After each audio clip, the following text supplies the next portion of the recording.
السلام علیکم ورحمۃ اللہ نحمدہ ونصلی علی رسولہ الکریم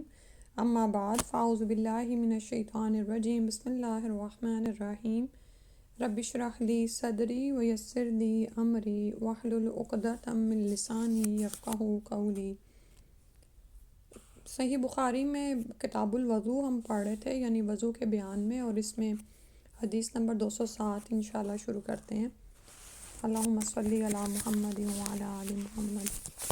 حدثنا عبداللہ ابن یوسف قال اخبرنا مالک عن زید ابن اسلم عن عطاء ابن یسار عن عبداللہ ابن عباس ان رسول اللہ صلی اللہ علیہ وسلم اکل کتف شاۃ ثم صلی ولم یتوضا۔ اچھا، اس میں اب جیسے پچھلی دفعہ آپ کو بتایا تھا کہ پچھلی دفعہ تک تو ہم یہ کر رہے تھے نا کہ وضو کا طریقہ وغیرہ کیا ہے۔ اب یہاں پر یہ بتایا جا رہا ہے کہ وہ کیا چیزیں ہیں کہ جن کو کھانے سے کلی کرنی ہے، یا پھر یہ کہ کچھ ایسی چیزیں جن کو کھانے سے وضو بھی دوبارہ کرنا ہے۔ ٹھیک ہے، تو یہاں پر جو باب ہے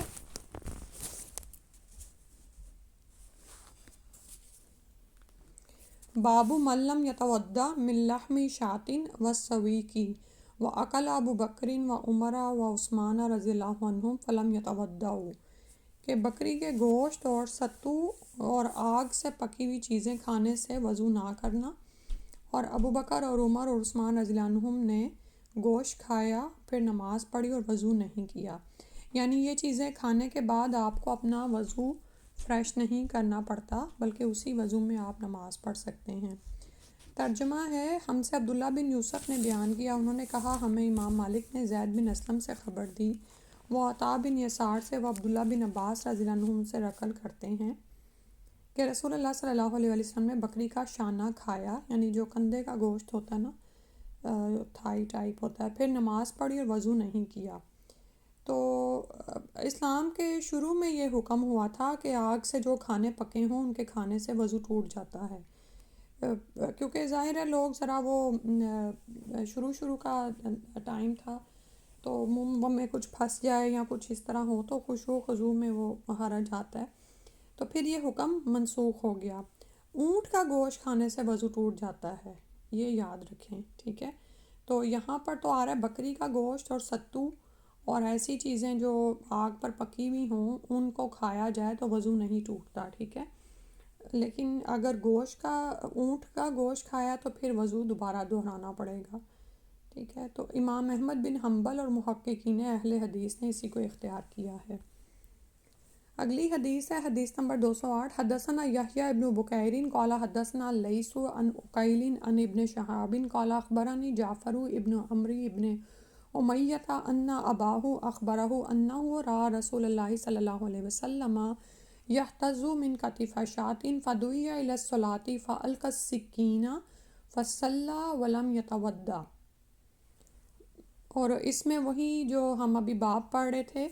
کہ بکری کا گوشت اور ستو کھا کر نیا وضو نہ کرنا ثابت ہے اور صحیح روایت ہے۔ ہم سے یحییٰ بن بکیر نے بیان کیا، کہا ہمیں لیث نے عقیل سے خبر دی، وہ ابن شہاب سے روایت کرتے ہیں، انہیں جعفر بن عمرو بن امیہ نے اپنے باپ عمر سے خبر دی کہ انہوں نے رسول اللہ صلی اللہ علیہ وسلم کو دیکھا کہ آپ صلی اللہ علیہ وسلم بکری کے شانہ سے کاٹ کاٹ کر کھا رہے تھے۔ پھر آپ صلی اللہ علیہ وسلم نماز کے لیے بلائے گئے تو آپ نے چھری ڈال دی اور نماز پڑھی، نیا وضو نہیں کیا۔ فَأَلْقَى السِّكِّينَ، سکین چھری کو کہتے ہیں۔ تو اور اس سے وہی ایک تو یہ کہ وضو کے باب میں یہ حدیث آئی ہے، پیچھے جو ہم نے 207 نمبر حدیث پڑھی ہے اس میں بھی یہی بات سامنے آ رہی ہے کہ آگ پر پکی ہوئی چیز ہو یا اسی طرح بکری کا گوشت وغیرہ ہے تو اس کو کھا کر وضو کو دہرانا نہیں پڑے گا۔ اور ایک اور جو نئی چیز ہمیں پتہ چلی یہاں پر وہ یہ کہ رسول صلی اللہ علیہ وسلم کھانا کھا رہے تھے اور اتنے میں اذان ہوئی تو فدعی الی الصلاۃ فألقى السکین، تو آپ نے چھری ہاتھ میں لی ہوئی تھی، ٹھیک ہے۔ اس کا مطلب یہ ہے کہ آپ بکری کا گوشت چھری سے کاٹ کاٹ کر کھا رہے تھے، ٹھیک ہے۔ اس میں ہمارے لیے سامنے ایک بڑی اہم بات آتی ہے، کیونکہ بچپن سے ہمیں پتہ ہے کیا سکھایا جاتا ہے کہ ہاتھ سے کھانا سنت ہے۔ تو یہاں پر ہمیں نبی صلی اللہ علیہ وسلم کی ایک اور سنت پتہ چل رہی ہے کہ چھری سے کھانا بھی سنت ہے، ٹھیک ہے۔ تو چھری، کانٹے یا چمچ کا استعمال اسلام میں منع نہیں ہے۔ ہاتھوں سے ساتھ میں کھانا افضل اس لیے ہو جاتا ہے کہ جیسے اب آپ کو دیکھیں، جو بھی اسلام کے افضل کامن فضیلت والے ہیں ان کے دنیا میں بھی زیادہ فوائد ہیں، ٹھیک ہے۔ یعنی اب سائنس آپ کو پروف کر کے بتاتی ہے کہ وہ کھانا جس میں ہاتھوں کا بھی استعمال کیا جاتا ہے وہ آپ کو وہ زود ہضم ہو جاتا ہے، کیونکہ آپ کے ہاتھوں، سیدھے ہاتھ میں خاص طور پہلے 3 انگلیاں اور یہ جو 4 ہیں چھوٹی فنگر کو نکال کے، تو اس میں کچھ ایسے انزائم اللہ سبحانہ تعالیٰ نے دیے ہوئے ہیں کہ جو کھانے کو ہضم کرنے میں مدد دیتے ہیں، ٹھیک ہے۔ تو سنت تو یہی ہے کہ انسان ہاتھوں سے کھائے، لیکن کتنی ہی زیادہ ایسی چیزیں ہیں کہ جو ہاتھوں سے نہیں کھائی جاتی۔ بعض اوقات جیسے بکری کا ہی گوشت ہے تو وہ آپ کو کاٹنا ہی پڑتا ہے، ادروائز اگر آپ اس کو لقمے کے ساتھ کاٹنے کی کوشش کریں تو کیا ہوتا ہے، گوشت اڑ کے دوسرے کی پلیٹ کو بھی خراب کر سکتا ہے اور ایک عجب عجب میس ہو سکتا ہے۔ تو چھری کانٹے کا استعمال کیا جا سکتا ہے۔ اسی طرح آپ کے بعض اوقات ایسے کھانے ہوتے ہیں جو آپ چمچ کے بغیر کھا نہیں سکتے ہیں، ٹھیک ہے۔ تو دونوں چیزیں ہمیں یہاں سے پتہ چل گئیں کہ ہاتھ سے کھانا بھی سنت ہے، اور اسی طرح بوقت ضرورت چھری، کانٹا یا چمچ وغیرہ کا استعمال بھی کیا جا سکتا ہے۔ کچھ ایسے سوپس ہوتے ہیں، کچھ آپ کے کسٹرڈ ایسی چیزیں ہوتی ہیں جن کے لیے آپ دہی بڑے یا ایسی چیزیں جو بھی ہیں، اس میں کیا ہوتا ہے کہ اب آپ ہاتھوں سے کیسے کھائیں گے، ٹھیک ہے۔ تو اس کی اجازت ہے کہ آپ کوئی بھی ایسا یعنی طریقہ، کوئی اوزار وغیرہ ایسا استعمال کر سکتے ہیں۔ لیکن اس میں پتہ ہے کیا، اصل میں علماء نے اس کو زیادہ سامنے نہیں لائے، اور اس سے روکنے کی ایک وجہ یہ بھی ہو سکتی ہے کہ ہمارے ہاں نا سنت طریقے کو نا اب یعنی کہ ہم اپناتے ہوئے نا شرم محسوس کرتے ہیں، ٹھیک ہے، اور مغربی طور طریقوں کو اپنانے میں ہم بڑا فخر محسوس کرتے ہیں۔ تو ایک زمانہ تھا کہ جب مغرب اس طرح کی تہذیب اپنا رہا تھا کہ چھری کانٹے کی طرف جا رہا تھا، اور یہ ساری چیزیں ظاہر ہے ان کے ہاں مال و دولت کی کثرت اور پھر ان کو اپنی دنیاوی زندگی میں استعمال کرنا پہلے ہوا، تو ان کی مشابہت میں یا ان سے امپریس ہوتے ہوئے اگر کوئی یہ کر رہا ہے تو پھر اس کی نیت اللہ کے حوالے ہے، ٹھیک ہے۔ تو لیکن اگر کوئی سنت کو اپناتے ہوئے یعنی چھری کانٹے سے کھا رہا ہے گوشت، تو ظاہر ہے پھر اس کو سنت کا بھی ثواب ہے اور فائدے کا فائدہ ہے، صحیح ہے۔ پھر اس کے بعد لیکن ہم یہاں پر ہم کیا دیکھتے ہیں کہ اسلام میں کتنا یعنی کہ ہمیں ورائٹی ملتی ہے نا، الحمدللہ۔ پھر اس کے بعد ہے حدیث نمبر 209 ہے، حدثنا عبداللہ ابن یوسف قال اخبرنا مالک عن یحییٰ ابن سعید عن بشیر ابن یسار مولا بنی حارثۃ ان سوید ابن نعمان اخبرہ انہ خرج مع رسول اللہ صلی اللہ علیہ وسلم عام خیبر حتی اذا كانوا بالصحباء وهي ادنى خیبر فصلى العصر ثم دعا بالاوزواد فلم يؤت الا بالسويق فامر به فسري فأکل رسول اللہ صلی اللہ علیہ وسلم وأکلنا ثم قام إلى المغرب فمضمض ومضمضنا ثم صلى ولم يتوضأ۔ تو باب ہم پڑھ رہے ہیں کہ ستو کھانے کے بعد کلی کر کے نماز پڑھنا اور وضو نہ کرنا، جیسے پیچھے ہم نے باب شروع کیا تھا کہ بکری کا گوشت اور آگ پر پکی ہوئی چیزیں کھا کر۔ تو باب کیا ہے، من مضمض من السویق ولم يتوضأ، ٹھیک ہے۔ تو اب اسی کی میں اور ایک روایت لائے ہیں، اردو پڑھ دیکھتے ہیں۔ ہم سے عبداللہ بن یوسف نے بیان کیا، انہوں نے کہا مجھے امام مالک نے یحییٰ بن سعید کے واسطے سے خبر دی، وہ بشیر بن یسار بن حارثہ کے آزاد کردہ غلام سے روایت کرتے ہیں کہ سوید بن عثمان نے سوید، ٹھیک ہے، میں نے کہا نام میں چیک کر لوں، سوید بن نعمان نے انہیں خبر دی کہ فتح خیبر والے سال وہ رسول اللہ صلی اللہ علیہ وسلم کے ساتھ صحبا کی طرف جو خیبر کے قریب ایک جگہ ہے پہنچے، ٹھیک ہے، یہ خیبر کے قریب ہے۔ ادنا وہی ادنا خیبر، خیبر کی طرف ہے۔ آپ صلی اللہ علیہ وسلم نے وہاں عصر کی نماز پڑھی ہے، پھر ناشتہ منگوایا گیا، یعنی جو بھی کچھ آپ نے فرمایا کہ کھانے کے لیے لایا جائے، تو سوائے ستو کے اور کچھ نہیں لایا گیا، کسی کے پاس کچھ اور چیزیں نہیں تھیں، بس ستو ہی تھے، وہ لائے گئے۔ پھر آپ صلی اللہ علیہ وسلم نے حکم دیا تو وہ بھگو دیے گئے۔ ہو سکتا ہے یہ آپ کے لیے کھانا یا خوراک کا نام نیا ہو۔ عربوں کے ہاں بھی یہ پیے جاتے ہیں بھگو کر، اور ساتھ میں اس کے کوئی نا سویٹ ڈرنک بنا لی جاتی ہے، مثلا جیسے بیک ہوم میں ستو بھگوئے جاتے ہیں اور شکر یا گڑ کو پانی میں بھگویا جاتا ہے، پھر ان کو ملا کر پیا جاتا ہے، یا آپ کہہ لیں کہ کھایا بھی جاتا ہے وہ، یعنی جیسے آپ یہ تخم لنگا وغیرہ کھاتے ہیں نا، یہ جو سیڈز ہوتے ہیں، تو اس طرح کی کوئی چیز ہے، ٹھیک ہے۔ اور یہ نا صحت کے لیے بہت اچھے ہیں، اور ہمارے معدے کے لیے، معدے کی صفائی وغیرہ کے لیے۔ اور اللہ کی قدرت دیکھیں کہ کافی سال ہو گئے میں نے، یعنی کہ جوانی میں ان کو کھایا ہوگا، کیونکہ میرے بھی والدین کے ہاں رمضان میں افطاری میں یہ بنائے جاتے تھے۔ تو اس دفعہ یہ حج کے دوران مجھے کسی نے بوٹلز وہ ڈسٹریبیوٹ کر رہے تھے، اور میں اتنی حیران ہوئی کہ وہ ستو تھے، سبحان اللہ۔ تو کیونکہ گرمیوں کے موسم میں یہ ٹھنڈا کرتے ہیں، اور پھر یہ کہ جیسے ابھی آپ کو میں نے بتایا کہ معدے کے لیے بہت مفید ہیں۔ ہمارے ہاں یہ جو بغیر بھوسی والے آٹے کا استعمال بہت زیادہ شروع ہو گیا، اور بیکنگ آئٹمز ہمارے ہاں بہت زیادہ استعمال ہوتے ہیں، اور ان سے ہمارے معدے کی بہت ساری بیماریاں بھی بڑھ رہی ہیں۔ لیکن آپ جانتے ہیں کہ نبی صلی اللہ علیہ وسلم نے کبھی اپنی زندگی میں بے چھنے آٹے کی روٹی نہیں کھائی، یعنی یہ جو ہم چھان چھان کے آٹے کرتے ہیں، اور اب چھان چھان کے کیا، اب تو ہمارے آٹے بالکل ہی پاؤڈر ہوئے ہوتے ہیں۔ تو اب کچھ چیزیں ایسی ہیں جن کو ہم اپنی زندگی سے نکال ہی نہیں سکتے، ٹھیک ہے۔ اب اگر ہم براؤن آٹا بھی لیتے ہیں تو وہ بھی فلی کرشڈ کیا ہوا ہوتا ہے، تو ویسے پھر بھی وہ صحت کے لیے اچھا ہے وائٹ آٹے سے۔ تو لیکن یہ ہے کہ اس کے ساتھ ساتھ اپنی غذا میں ایسی چیزیں ضرور شامل کریں جو آپ کے نظام انہضام کو مؤثر رکھیں، ٹھیک ہے۔ یعنی ایک اپنا سیلف سسٹم ہمارا قائم رہے کہ ہم کھانا کھائیں، معدہ اس کو خود ہی ہضم کر دے اور خود ہی پیٹ کی صفائی کر دے۔ ادروائز آپ یہ دیکھیں کہ آج کل لوگ بہت ساری چیزوں کے عادی ہیں بیچارے، کہ ان کا معدے کی صفائی ہو،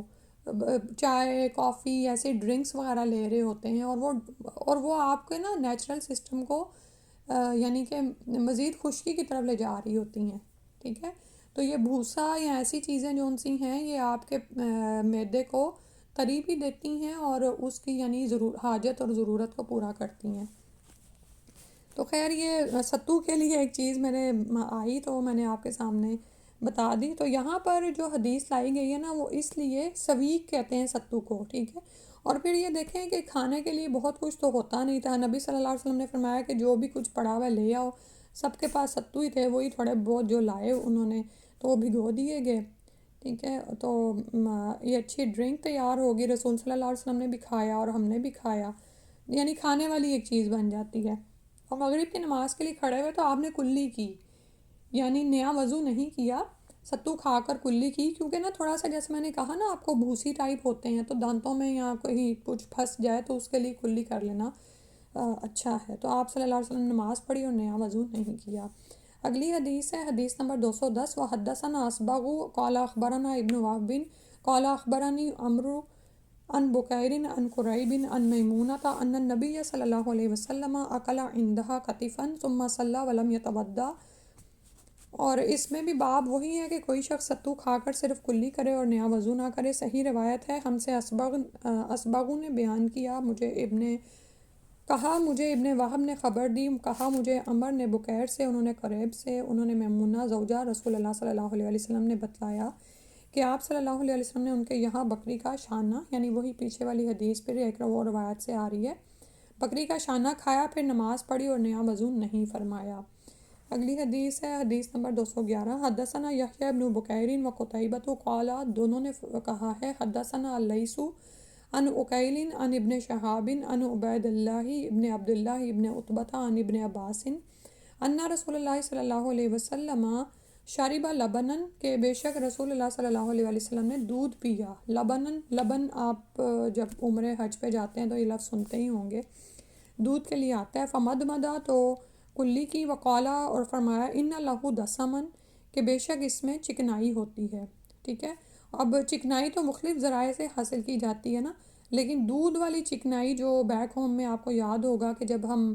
دودھ بوائل کرتے تھے تو اوپر بالائی کی ایک لیئر آ جاتی تھی. اب یہ بھی سمجھانا پڑ رہا ہے کیونکہ آپ دیکھیں کہ اب یہاں کے دودھ تو اللہ ماشاء اللہ ہی کوئی بوائل کرتا ہے اور اس میں سے کوئی چکنائی بھی نکلتی ہوگی اللہ ہی جانے، تو زیادہ سے زیادہ تو اسکم کر دیتے ہیں اس کو اور 1% تک لے جاتے ہیں. تو آپ صلی اللہ علیہ وسلم نے ساتھ میں وضاحت بھی فرما دی کہ انہوں نے کلی کیوں کی، کیونکہ اس میں ذرا چکنائی ہوتی ہے تو وہ نماز کے خشوع کو نہ خراب کرے، تو بندہ پانی سے ذرا منہ کو صاف کر لے. تابعہ یونس و صالح ابن کیسان عن زہری جی، اس حدیث میں عقیل کی یونس اور صالح بن کیسان نے زہری سے مطابقت کی ہے. ٹھیک ہے، تو باب اس کا وہی ہے کہ بابن حل یمدمد من اللبنی، کہ کیا کوئی دودھ پینے کے بعد کلی کرے، تو کرے گا کیونکہ مسنون ہے کہ دودھ پی کر کلی کی جائے. ٹھیک ہے، اور اسی طرح یہ جو پیچھے ہم پڑھ رہے ہیں نا کہ آگ پر پکی چیزیں کھائیں، بکری کا شانہ کھایا، تو اس میں بھی کلی اسی لیے کی جا رہی ہے، یا ستو کھائے ہیں کہ دانتوں میں کچھ یا منہ میں کوئی چیز رہ جاتی ہے، تو اچھا ہے کہ نماز میں انسان کا خشوع متاثر نہ ہو، اس سے پہلے ہی وہ اپنے منہ کو اچھی طرح صاف کر دے. اس کے بعد ہے حدیث نمبر 212. حدثنا عبداللہ ابن یوسف قال اخبرنا مالک عن ہشام عن ابیہ عن عائشہ رضی اللہ عنہا ان رسول اللہ صلی اللہ علیہ وسلم قال اذا نعس احدکم وهو يصلي فليرقد حتى يذهب عنه النوم فإن أحدكم إذا صلى وهو ناعس لا يدري لعله يستغفر فيصب نفسه. اور اس کا باب ہے الودو من النومی، کہ نیند سے وضو کرنے کا بیان. اگر آپ سو گئے تو اس کے بعد اٹھ کر وضو کریں. ومن لم یرا من الناستی وناستین او الخفقتی ودوان، اور جس شخص نے ایک دو بار اونگنے سے یا ایک آدھ جھونکا لینے سے وضو لازم نہیں سمجھا، اس کی دلیل. ٹھیک ہے، تو یہاں پر دراصل بتایا یہ جا رہا ہے کہ اگر کسی کو نیند آ جائے تو پھر وہ وضو کرے، لیکن ایک آدھ مرتبہ جیسے اونگ لگ جاتی ہے بغیر ٹیک کے تو پھر اس سے وضو نہیں ٹوٹتا. اور حدیث کا ترجمہ دیکھتے ہیں. رسول اللہ صلی اللہ علیہ وسلم نے فرمایا، شروع سے روایت بھی دیکھ لیں. ہم سے عبداللہ بن یوسف نے بیان کیا، کہا مجھ کو مالک نے حشام سے، انہوں نے اپنے باپ سے خبر دی، انہوں نے عائشہ رضی اللہ عنہا سے نقل کیا کہ رسول اللہ صلی اللہ علیہ وسلم نے فرمایا کہ جب نماز پڑھتے وقت تم میں سے کسی کو اونگ آ جائے، یعنی ہوتا ہے نا کہ ایسے جھٹکا سا لگتا ہے، تو چاہیے کہ وہ سو رہے یہاں تک نیند کا اثر اس سے ختم ہو جائے. اب یہاں پر آپ یہ دیکھیں کہ دین اسلام کتنا ہمارے لیے رخصت دیتا ہے کہ اگر آپ کو اونگ آ رہی ہے اور آپ جیسے جھونکے لے رہے ہیں نماز میں، تو اچھا ہے کہ تھوڑی دیر نیند لے لیں، اس لیے کہ جب تم میں سے کوئی شخص نماز پڑھنے لگے اور وہ اونگ رہا ہو تو وہ کچھ نہیں جانے گا کہ وہ اللہ تعالیٰ سے مغفرت طلب کر رہا ہے یا اپنے نفس کو بددعا دے رہا ہے. ہوتا ہے نا بعض اوقات ہم بہت تھکے ہوئے ہوتے ہیں، اور اس چیز کا مشاہدہ ہم کرتے بھی ہیں کہ عشاء کے وقت کھڑے ہوئے تو ایسے نیند کے جھونکے آنا شروع ہو جاتے ہیں، تو کافی دفعہ سر جھٹکتے ہیں، لیکن کیا ہوتا ہے کہ پتہ نہیں چلتا کہ میاں بعض اوقات بیٹھے ہوئے ایسے ہوتا ہے کہ اتحیات پڑھی کہ نہیں پڑھی، پھر سے رپیٹ کرتے ہیں. پھر تو اگر ایسی صورتحال ہو رہی ہے تو آپ کو چاہیے کہ تھوڑی دیر آپ آرام کر لیں، اور اس کے بعد جب آپ تھوڑا فریش ہو جائیں تو پھر نماز پڑھیں، کیونکہ ہم انسان ہیں نا، بندہ بشر ہے. جب اس طرح اونگ آتی ہے تو ہمیں نہیں پتہ ہم پھر نماز میں اپنے لیے استغفار کر رہے ہوتے ہیں یا کوئی اور ہی ہمارے منہ سے الفاظ نہیں کر رہے ہوتے ہیں. ایسا بعض اوقات بیڈ پر جب ہم لیٹتے ہیں اور رات کے اذکار پڑھتے ہیں تب بھی ایسا ہوتا ہے. ٹھیک ہے، پھر اس کے بعد ہے حدیث نمبر 213 ہے. حدثنا ابو معمر قال حدثنا عبد الوارث حدثنا ایوب عن ابی قلابۃ عن انس عن النبی صلی اللہ علیہ وسلم قال اذا نعس احدکم فی الصلاۃ فلینم حتی یعلم ما یقرأ. اور اس میں بھی وہی ہے کہ رسول اللہ صلی اللہ علیہ وسلم نے فرمایا کہ جب تم نماز میں اونگنے لگو تو سو جانا چاہیے، پھر اس وقت نماز پڑھے جب جان لے کہ وہ کیا پڑھ رہا ہے. اچھا، بنیادی طور پر یہ جو حدیث ہے نا، یہ اس میں وضو کے باب میں کیوں بیان کی جا رہی ہیں کہ جیسے ابھی ہم نے پڑھا نا کہ کیا چیزیں کھانے سے وضو کرنا پڑتا ہے اور کیا چیزیں کھانے سے کلی کرنی پڑتی ہے. تو یہاں پر یہ اس لیے آ رہی ہیں کہ جب آپ کو نیند آ جائے تو آپ کو وضو دہرانا ہے. ٹھیک ہے، لیکن بعض اوقات ایسا ہوتا ہے کہ اونگ آتی ہے اور آپ نے ٹیک نہیں لگایا ہوا، تو پھر تب کیا کرنا ہے، آپ نے وضو دہرانا نہیں ہے. ٹھیک ہے، تو یہ بس فرق یاد رکھیں کہ ٹیک لگا کر اگر آپ بالکل نیند میں چلے گئے تو پھر اپنا وضو دوہرا لیں، لیکن یہ ہے کہ اگر ٹیک لگائے بغیر اونگ آئی، جیسے ایک بعض اوقات ہوتا ہے نا کھڑے کھڑے ہی ایسا معاملہ ہوتا ہے، جیسے تہجد میں ہو جاتا ہے، تراویح میں ہو جاتا ہے، یا رات کی نمازوں میں، فجر میں یا عشاء میں، اور آپ کھڑے کھڑے ایک دم سے آپ بالکل ہی جیسے نا چلے گئے نیند میں یا اونگ میں،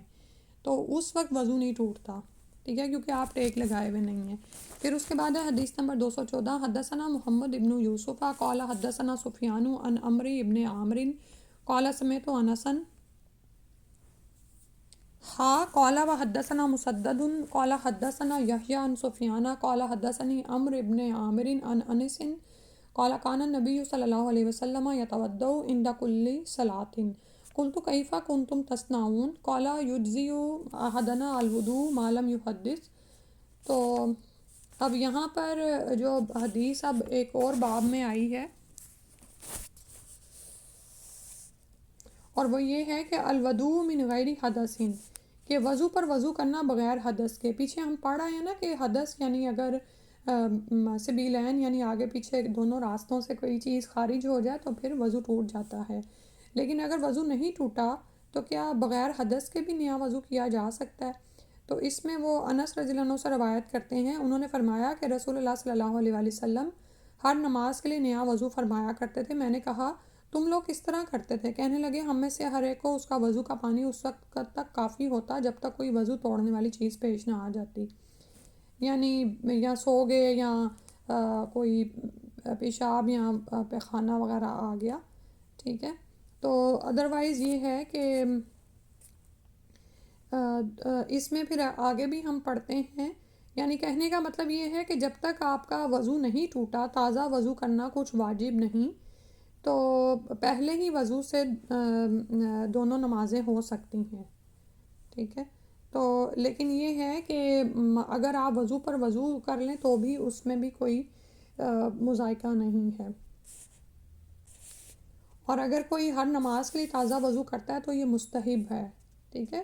سنت یا واجب نہیں ہے کہ ہر نماز کے لیے وضو کو دہرایا جائے، اگرچہ کہ آپ کا پہلا وضو ہے تو لیکن یہ ہے کہ اگر کوئی ہر نماز کے لیے نیا وضو کرتا ہے تو یہ مستحب عمل ہے۔ حدیث نمبر 215 ہے، حدثنا خالد ابن مخلد قال حدثنا سلیمان قال حدثني یحییٰ ابن سعید قال اخبرنی بشیر ابن یسار قال اخبرنی سوید ابن نعمانی قال خرجنا مع رسول اللہ صلی اللہ علیہ وسلم۔ سوید بن نعمان نے مجھے خبر دی، فرماتے ہیں کہ ہم رسول اللہ صلی اللہ علیہ وآلہ وسلم کے ساتھ نکلے عام خیبرہ، خیبر والے سال میں،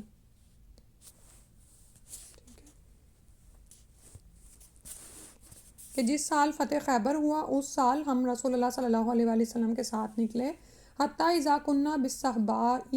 صلی لنا رسول اللہ صلی اللہ علیہ وسلم الاسرا، یہاں تک کہ جب ہم صحباء میں پہنچے، ایک جگہ کا نام ہے جو پیچھے ہم پڑھ رہے ہیں کہ خیبر کے قریب ہے، تو حضرت صلی اللہ علیہ وسلم نے ہم کو عصر کی نماز پڑھائی، فلما صلی دعا بالاطعمۃ، پھر جب نماز پڑھا چکے تو منگوایا کھانا، فلم یؤتی الا بالسویق، تو لوگ کچھ نہیں لائے لیکن ستو ہی، ٹھیک ہے، یعنی وہ پیچھے والی جو روایت گزری ہے وہی اب اس کا وہی ذکر آ رہا ہے، فَأَكَلْنَا، تو ہم نے کھایا، وَشَرِبْنَا، اور پیا، جیسے ابھی میں نے آپ کو بتایا نا کہ ستو کس ٹائپ کی خوراک ہوتے ہیں کہ اس کو کھایا اور پیا دونوں ہی جاتا ہے، جیسے یہاں پر آپ کے یہ سیڈز ہوتے ہیں نا، بلیک سیڈز یا جو بھگو کے آپ کھاتے ہیں اور وہ پھول جاتے ہیں پانی میں، تو پھر آپ ان کو کھاتے بھی ہیں اور پیتے بھی ہیں۔ ثم قام النبی صلی اللہ علیہ وسلم الی المغرب فمدمد، پھر رسول اللہ صلی اللہ علیہ وسلم مغرب کی نماز کے لیے اٹھے یعنی کھڑے ہوئے، فمدمدا، تو کلی کی، ثم صلی لنا المغرب، پھر پڑھائی ہمیں مغرب، ولم یتودع، اور وضو نہیں کیا، یعنی وہی جو اب آپ یہاں پر انہوں نے یہ جو حدیث اب دوبارہ لائے ہیں نا، ستو کی بھی بات آ گئی بیچ میں، اور ساتھ میں یہ کہ آپ صلی اللہ علیہ وسلم عصر کی نماز پڑھائی ہے آپ نے، ٹھیک ہے، تو پھر وہیں پر ہی لوگ بیٹھے ہوئے تھے تو آپ نے کھانا منگوا لیا کہ جس کے پاس جو کچھ بھی ہے وہ لے آئے، تو لوگ لائے کیا ہیں، ستو لائے ہیں، تو وہیں پر بھی بیٹھے بیٹھے سب نے کھایا اور پیا ہے، یعنی اس کو بھگویا، وہ بھیگنے کا ٹائم لگا، اتنی دیر میں مغرب کی نماز ہو گئی، صحیح ہے، تو آپ صلی اللہ علیہ وسلم نے اسی وضو کے ساتھ مغرب پڑھا دی اور نیا وضو نہیں کیا، ٹھیک ہے۔ تو ابھی جیسے آپ کو بتایا ہے کہ وضو پر وضو اگر کر لیا جائے تو مستحب ہے، یعنی ہر نماز کے لیے اگر آپ نیا وضو کریں، لیکن اگر آپ ایک نماز سے ہی ایک وضو سے ہی 2-3 نمازیں پڑھ رہے ہیں تو اس کی بھی اجازت ہے، ضروری نہیں ہے کہ ہر نماز کے لیے وضو کیا جائے، یعنی واجب یا سنت نہیں ہے، ٹھیک ہے۔ جیسے گرمیوں سردیوں میں ہوتا ہے نا کہ ظہر ہوئی پھر عصر اور مغرب، بعض لوگ ماشاءاللہ اتنا ہوتا ہے کہ وہ یہ کر جاتے ہیں، تینوں نمازیں ہی پڑھ لیتے ہیں۔ حدیث نمبر 216 ہے، حدثنا عثمان قال حدثنا جریر عن منصور عن مجاہد عن ابن عباس رضی اللہ عنہ قال مر النبی صلی اللہ علیہ وسلم بحائط من حیطان المدینہ او مکہ، ساتھ ساتھ ترجمہ بھی پڑھ لیتے ہیں۔ اور اس میں باب کیا ہے؟ باب من الکبائر، کبائر کہتے ہیں بڑے گناہ، کبیرہ گناہ، ٹھیک ہے۔ اللہ یستتر من بولی، کہ پیشاب سے احتیاط نہ کرنا کبیرہ گناہوں میں سے ہے۔ اور اس کا ترجمہ ہے کہ ابن عباس سے روایت آ رہی ہے کہ حضرت صلی اللہ علیہ وسلم مدینہ یا مکہ کے کسی باغ میں سے گزرے، حیطانی مدینہ تھی یا مکہ تھی، فسمیع صوتا انسانین یعذبان فی قبورہما، تو رسول اللہ صلی اللہ علیہ وآلہ وسلم نے وہاں 2 آدمیوں کی آواز سنی جن کو قبر میں عذاب ہو رہا تھا۔ فقال النبی صلی اللہ علیہ وسلم، تو نبی صلی اللہ علیہ وآلہ وسلم نے فرمایا، اب یہ صحابہ سے فرمایا، یعذبانی وما یعذبانی فی کبیر، کہ ان دونوں کو عذاب ہو رہا ہے اور کسی بڑے گناہ میں عذاب نہیں ہو رہا۔ ثم قالا، پھر فرمایا، بلا، کیوں نہیں، کانا احدہما، یعنی کہ البتہ بڑا ہی گناہ ہے، اور وہ کیا تھا کہ کانا احدہما لا یستتر من بولہ، کہ ایک تو وہ ہے جو اپنے پیشاب سے احتیاط نہیں کرتا تھا، وکان الآخر، اور دوسرا یمشی بن نمیمتی، چغل خوری کرتا پھرتا تھا۔ یمشی ہوتا نا چلنا پھرنا، تو ایک جگہ کی بات لے کر دوسری جگہ پر پہنچانا اس غرض سے کہ 2 پارٹیز میں لڑائی وغیرہ ہو جائے، یعنی ادھر کی ادھر لگائی ادھر کی ادھر۔ ثم دعا بالجریدۃ فکسرھا کسرتین فوضع علی کل قبر منہما کسرۃ، پھر رسول اللہ صلی اللہ علیہ وسلم نے کھجور کی ایک ہری ٹہنی منگوائی، اس کے 2 ٹکڑے کر کے ہر ایک قبر پر ایک ٹکڑا رکھ دیا، یعنی گاڑ دیا۔ فقیل لہ، تو لوگوں نے کہا، یعنی آپ سے پوچھا گیا، یا رسول اللہ صلی اللہ علیہ وآلہ وسلم، لما فعلت ھذا، کہ آپ نے ایسا کیوں کیا؟ قال لعلہ ان یخفف عنہما ما لم تیبسا او الی ان ییبسا، کہ جب تک وہ سوکھیں تو ان کا، فرمایا شاید کہ جب تک وہ سوکھیں تو ان کا عذاب ہلکا ہو۔ وقال النبی صلی اللہ علیہ وسلم، اور نبی صلی اللہ علیہ وآلہ وسلم نے فرمایا، لصاحب القبری، قبر والوں سے، کانا لا یستتر من بولہ، کہ ایک ان میں سے کیا تھا کہ پیشاب سے بچتا نہیں تھا، ولم یذکر سوا بول الناس، اور ذکر نہیں کیا لوگوں سے، یعنی پیشاب کے علاوہ کا، ٹھیک ہے۔ تو یہاں پر ہمیں کبیرہ گناہ کا بھی پتہ چل رہا ہے، اور نبی صلی اللہ علیہ وآلہ وسلم کا بھی جو ہے وہ ایک سنت بھی ہمیں پتہ چل رہی ہے۔ تو اب یہ کہ یہ کتاب وضو کے باب میں یہ حدیث کیوں لائی گئی ہے، وہ اس لیے کہ طہارت کے حوالے سے، ٹھیک ہے۔ تو آپ صلی اللہ علیہ وسلم نے پیشاب سے نہ بچنے کو بڑا گناہ قرار دیا ہے، اور آپ یہ دیکھیں کہ یہ نہ صرف ہمیں اپنے عمل میں دیکھنا ہے بلکہ اپنی نسلوں کو بھی یہ بتانا ہے، کیونکہ اب جس طرح سے واش رومز استعمال کیے جاتے ہیں، خود بھی کراہیت آتی ہے بعد میں جب ہمیں وہاں جانا پڑتا ہے، اور پھر یہ کہ باقاعدہ بچوں کو تربیت نہیں دی جاتی۔ کموڈ وغیرہ کا معاملہ تو الگ ہے کہ وہاں پر بیٹھنا ہے، یا یہ جو فلش سسٹم ہوتے تھے پہلے، لیکن یہ حیرت ہوتی ہے کہ یعنی کچھ بچوں کی یہ تربیت بھی نہیں ہوتی کہ بیٹھ کے پیشاب کیا جائے اور پیشاب کے چھینٹوں سے حتی الامکان بچا جائے، ٹھیک ہے۔ اور یعنی کچھ بچے کھڑے ہو کر کرتے ہیں اور وہ بالکل احتیاط نہیں کرتے کہ چھینٹے ادھر ادھر پڑ رہے ہوتے ہیں، واپس سن پر بھی آ رہے ہوتے ہیں، اور پھر اسی طرح باقاعدہ وہ طہارت بھی نہیں حاصل کرتے ہیں، حالانکہ یہ ایک بہت بڑا گناہ ہے، اس کو کبیرہ گناہ فرمایا گیا ہے، اور پہلے آپ یہ دیکھیں کہ ماں باپ اس بات پہ بہت زیادہ جو ہے نا، حالانکہ اب ان چیزوں کو یہ کہا جاتا ہے کہ جی بہت ڈراتے ہیں، لیکن یاد ہے ایسے کسی فعل پر ڈرایا جاتا تھا کہ قبر میں کیڑے کاٹیں گے، یہ ہوگا وہ ہوگا. تو یہ دراصل اسی لیے ڈرایا جاتا ہے کہ یہ ایسے گناہ ہیں جو جیسے فرمایا نا کہ چھوٹے یعنی چھوٹے نہیں ہیں، آپ نے فرمایا کہ گناہ ہیں اور کیوں نہیں بڑے ہی گناہ ہیں. ٹھیک ہے، دو باتیں آپ صلی اللہ علیہ وسلم سے آ رہی ہیں کہ ان پر عذاب ہو رہا ہے اور کسی بہت بڑے گناہ کی وجہ سے نہیں. پھر فرمایا نہیں، بات یہ ہے کہ ایک شخص ان میں سے پیشاب کے چھینٹوں سے بچنے کا اہتمام نہیں کرتا تھا، یعنی اس کو آپ چھوٹا گناہ بھی نہیں کہہ سکتے. اللہ سبحانہ تعالیٰ ہمارے حال پر رحم فرمائے اور ہمیں اس سے بچنے کی توفیق دے. اور پھر اس حدیث سے صاف طور پر عذاب قبر ثابت ہوتا ہے مسلمانوں کے لیے، کیونکہ یہ دونوں قبر والے مسلمان تھے. تو اگر کافر ہوتے تو آپ صلی اللہ علیہ وسلم اس طرح فرماتے کہ ان کے کفر کی وجہ سے ان پر عذاب ہو رہا ہے. اور پھر یہ کہ سنن ابن ماجہ میں ہے کہ وہ نئی قبریں تھیں. ٹھیک ہے، تو اور اس میں ایک اور چیز جو سی ہے وہ یہ کہ یعنی مسلمانوں کے لیے آپ کو یاد رکھنا چاہیے کہ مسلمان اگر دنیا میں کوئی گناہ کر جاتا ہے اور اس کی توبہ نہیں ہوتی یا دانستگی میں وہ اسی میں ہی فوت ہو جاتا ہے، تو پھر وہ ان گناہوں سے پاک کیا جاتا ہے، یا تو قبر میں پاک کیا جاتا ہے یا پھر حشر والے دن. ٹھیک ہے، جیسے آپ جانتے ہیں کہ وہ جانور جن کی زکوٰۃ نہیں دی گئی ہوگی، وہ جانور اپنی